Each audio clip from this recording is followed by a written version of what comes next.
Deputy Commissioner Scott Lee, thanks for speaking with Stateline. No, thanks for having me on the program. Last week, a 38-year-old black man says he was confronted by 5 of your officers while near a communal pool in the Canberra apartment complex where he lives. He was then arrested and a short time later unarrested. Did your officers get this wrong? No, I don't believe they did. So our officers were responding to a complaint that had been made by a resident in an apartment block that they believed that there was a person within the apartment complex that was trespassing. So that was the complaint that was made to ACT Police. And then our officers responded to that complaint like they do every day. Is it normal to have 5 police officers to investigate a possible trespass? Were they in the area doing something else? It just seems like a lot to go to an event like this. Yeah, so the officers that responded, there was one of our general duties cars.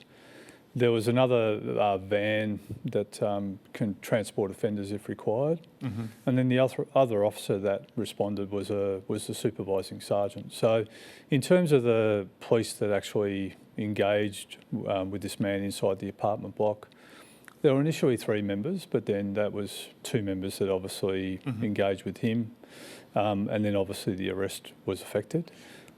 Yeah, but why were your officers not able to de-escalate this situation? Because this was ultimately just a man lounging in his pool area near his apartment, and he's ended up in handcuffs and then arrested in a van.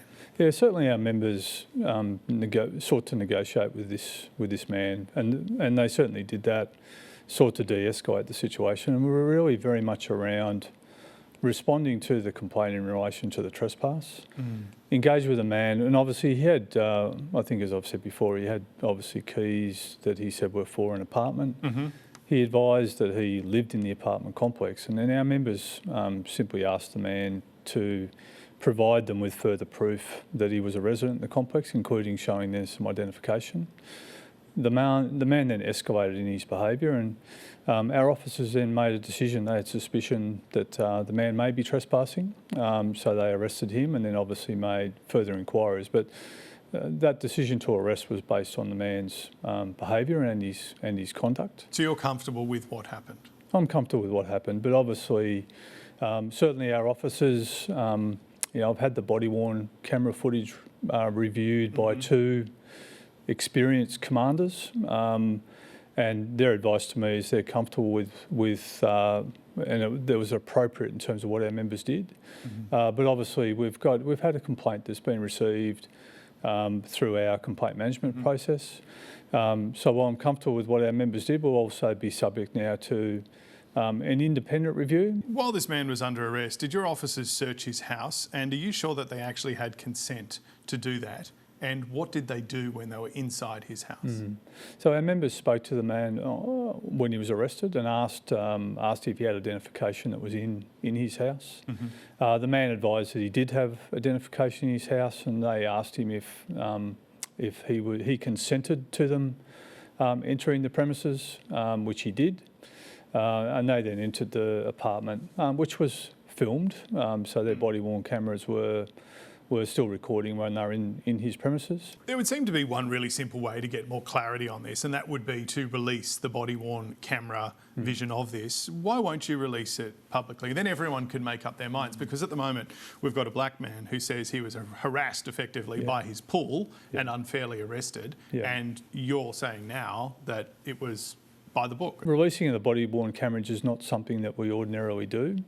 But I am actually at the moment seeking advice as to whether, also for this individual's privacy obviously, I am seeking advice based on those privacy implications, whether it may be appropriate for us to release the body-worn, but also I've undertaken, and I certainly will, release the outcomes of the independent review as well. Yeah. So some advocacy groups, and I'm sure you're aware of this, are furious, saying effectively that this would not have happened to a white man in Canberra. Essentially, they are saying that racial profiling took place. You've said that's not the case. How are you confident that's not what is? Yeah, I think, as I said, our members respond to these type of matters every day. So I think, certainly from my perspective, I'm comfortable there's no racial profiling that's been involved here. I'm aware certainly of some correspondence from one of the African community groups, Now, we've reached out to them and we actually have a meeting with them, or my officers have a meeting with them on Monday. Okay. To actually discuss their issues and in particular, either on this incident or if there's other issues that they want to highlight to us, we certainly want to open that dialogue with them. And if there are other incidents that they wish to highlight, then we'll obviously consider those. Because they essentially say that you took the word of a white neighbour who complained about this man and not the word of the black man who said, hey, I live here, I don't have my licence, I'm in a pool area, my house is just there. Yeah, I don't think that reflects the sort of full, the full nature of the circumstances with our members. Certainly their advice to him was they were simply seeking to confirm that he was a resident. Mm-hmm. They sought to have the man show them his apartment, show them some identification, and obviously they would have been on their way. Mm-hmm. What escalated the situation was the man's behaviour, and obviously they felt that they needed to take the action that they did. Okay, just lastly, and I mean, it's important to say the man says that no, he did not escalate the situation. Yeah, of course. But can you just reassure people of African descent in Canberra that if they lay in the sun near their pool and the neighbours call the cops on them, that your officers won't handcuff and arrest them in the future? All I would ask them to do is to work with the police, satisfy the police that the nature of those allegations is not accurate, and then obviously we want them to be able to go on their way, as our police need to go on and respond to other matters.